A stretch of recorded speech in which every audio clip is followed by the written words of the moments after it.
आमचे शिल्पकार डॉक्टर आंबेडकर यांच्या चैत्यभूमीच्या स्मारकाचं स्मरण करून आणि तिथून पुढं श्री सिद्धिविनायकाला नमन करून मी आपल्या सर्वांचे या शिवशक्ती सभेचं स्वागत करतो आणि या निमित्ताने उपस्थित असणारे आपल्या सर्वांचे नेते उद्धव बाळासाहेब ठाकरे आणि राजजी ठाकरे, आमचे ज्येष्ठ मित्र संजय राऊत साहेब, आणि मगाशी उद्धवजी आपण थोडे उशीर आला, पण एक अतिशय उत्तम भाषण मी आजपर्यंत कधी ऐकलं नव्हतं. एवढं सुंदर भाषण आदित्यजींचं मी आज ऐकलं. या मुंबईची नस काय आहे, मुंबईला काय हवं आहे आणि मुंबईला काय आपण देणार आहे, हे ज्या नेत्याला ओळ आणि ओळ, कोपरा आणि कोपरा माहीत आहे, असे आदित्य ठाकरे मी मगाशी बघितले. उद्धवजी, महाराष्ट्राची जबाबदारी तुमच्यावर आहे, पण आता मुंबईची जबाबदारी आदित्यंच्यावर सोडून आपण मोकळे व्हायला हरकत नाही. एवढी आदित्य ठाकरेंच्या मध्ये या मुंबईचा प्रश्न सोडवण्याची जिद्द आज निर्माण झालेली आहे. मुंबईत स्वर्गीय आदरणीय बाळासाहेब ठाकरे साहेबांनी शब्द दिला आणि त्या शब्दामुळं ही मुंबई मराठी माणसांची आहे, मराठी वासियांची आहे, ही भावना पूर्ण देशभर पसरली.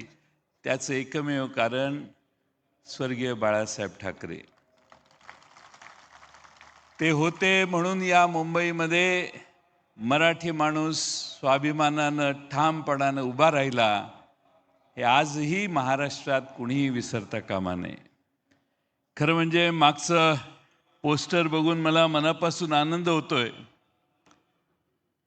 त्या दोघांनी बघितलं की नाही मला माहीत नाही, पण हे मागचं पोस्टर बघून मला आनंद होतोय की भावकी एक झाली.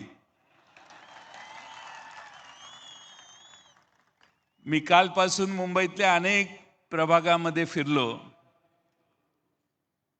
लोकांना प्रचंड आनंद आणि उत्साह आहे की उद्धवजी आणि राजजी एकत्रित आले. याचा मुंबईकरांना एवढा आनंद यापूर्वी कधी झालेला नसेल. एवढा मोठा आनंद, प्रचंड आनंद या दोघांना एकत्रित बघण्यास आज मुंबईकरांना झालेला आहे. आज इथं सगळं शिवतीर्थ भरलेलं आहे, पण महाराष्ट्रातल्या कानाकोपऱ्यातला माणूस टेलिव्हिजनवर बघतोय की हे दोन भाऊ एकत्रित आले, त्याचा मुंबईत आणि महाराष्ट्राच्या राजकारणावर काय परिणाम होणार. आणि म्हणून तुम्ही दोघं आलात, एकत्रित आलात, याचं पहिल्यांदा शरद पवार साहेबांच्या वतीनं मी आपल्या दोघांचं मनपूर्वक अभिनंदन करतो. आज खरं म्हणजे पवार साहेबच येणार होते, पण त्यांना जमलं नाही. त्यांनी मला यायला सांगितलं. खरं म्हणजे इथं बोलत असताना नेहमी हिंदू हृदय सम्राट बाळासाहेब ठाकरेंचं भाषण आम्ही टेलिव्हिजनवर बघायचो. तेच मैदान आहे, ती शिवसेना आहे, मात्र शत्रू वेगळा आहे. काही गद्दार आहेत तर काही दिल्लीतील सत्तेचे गुलाम आहेत.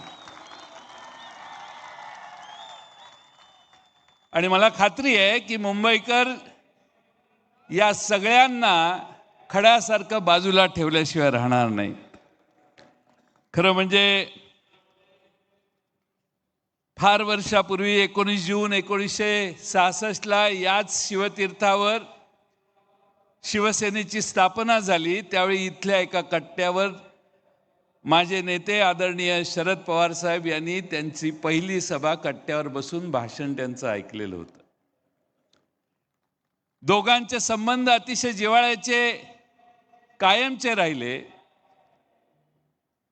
वेगवेगळ्या पक्षात जरी असले तरी मुंबईकरांच्या हितासाठी, मराठी माणसाच्या हितासाठी बाळासाहेब ठाकरे साहेबांचं नेतृत्व आवश्यक आहे, ही भावना महाराष्ट्रामध्ये पवार साहेबांनी कायम बाळगली, हे या ठिकाणी मुद्दामून नम्रपणाने मी नमूद करेन. आणि म्हणून हे मैदान नुसतं मैदान नाही आहे, हे मैदान स्वाभिमानाचं मैदान आहे, आपल्या अभिमानाचं मैदान आहे आणि भावनेची नाळ जोडणारं हे मैदान आहे. आणि म्हणून याच मैदानावर ज्यावेळी शरद पवार साहेबांनी राष्ट्रवादीची स्थापना केली, त्यावेळी त्यांनी देखील सुरुवात पक्षाच्या स्थापनेची याच मैदानावरून केलेली होती. बोलण्यासारखे अनेक विषय आहेत, पण या दोघांचं भाषण आपण ऐकायला आलेलं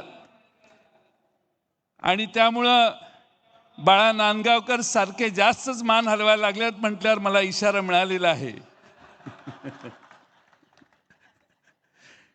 परंतु एक मित्रांनो विसरू नका की 300-350 वर्षापूर्वी आपल्या छत्रपती शिवाजी महाराजांनी सुरत लुटली, त्याचा राग काहींच्या मनात आजही आहे, हे विसरू नका. अशा अनेक गोष्टी आहेत. काल परवा अण्णा मला येऊन गेले, काय बोलले, त्यांची भूमिका अशी आहे की मुंबई ही महाराष्ट्राची नाही आहे, म्हणजे मुंबईला तोडण्याचा उद्योग पुन्हा सुरू झालेला दिसतोय. आणि म्हणून यावेळची निवडणूक तुम्हा आम्हा सर्वांसाठी फार महत्त्वाची आहे. माझी तुम्हा सर्वांना विनंती आहे की आज पुन्हा जर मुंबई तोडण्याचा प्रयत्न बाहेरच्या एवढे वेगवेगळ्या राज्यातली लोक संजय राऊत साहेब महाराष्ट्रात मुंबईत यायला लागली आहेत. प्रत्येक राज्याचा मुख्यमंत्री इथं आलेला असेल कदाचित, आणि सगळ्यांना बोलवण्याचं काम चाललेलं आहे.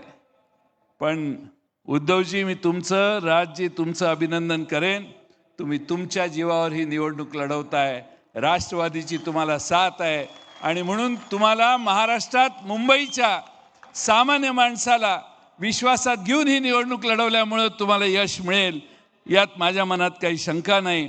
मी जास्त वेळ न बोलता एवढीच विनंती आपणा सर्वांना करेन की आज आपले अनेक प्रश्न आहेत, सगळ्या मुद्द्यांचा परामर्श मगाशी आदित्यजींनी घेतलेला आहे.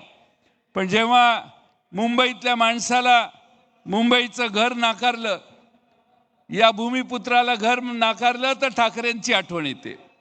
कंपनीत एखाद्या मुंबईकराला भूमिपुत्राला नाकारली प्रवेश किंवा नोकरी तर ठाकरेंची आठवण येते. मालकाने गैरवर्तन केलं मुंबईकरांच्याशी तर त्यांना ठाकरेंची आठवण येते. आणि मग मुंबई महानगरपालिकेसाठी देखील ठाकरेंची आठवण येते. मी जाता जाता 4-6 प्रश्न विचारतो, मला हो किंवा नाही याचं उत्तर द्या. शेतकऱ्यांची कर्जमाफी झाली का हो? लाडक्या बहिणीचे 1500चे 2100 रुपये झाले का हो? कंत्राटदारांची थकीत बिलं मिळाली का हो? शेतकऱ्यांसाठी भावांतर योजना आणली का हो? मुंबईसाठी ठोस काय केलं हो? मग आता मुंबईकर यांना मतदान करणार का? माझं काम झालेलं आहे.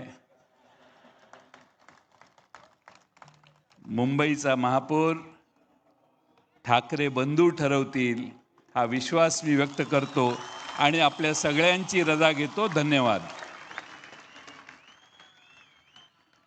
धन्यवाद पाटील साहेब. आणि यानंतर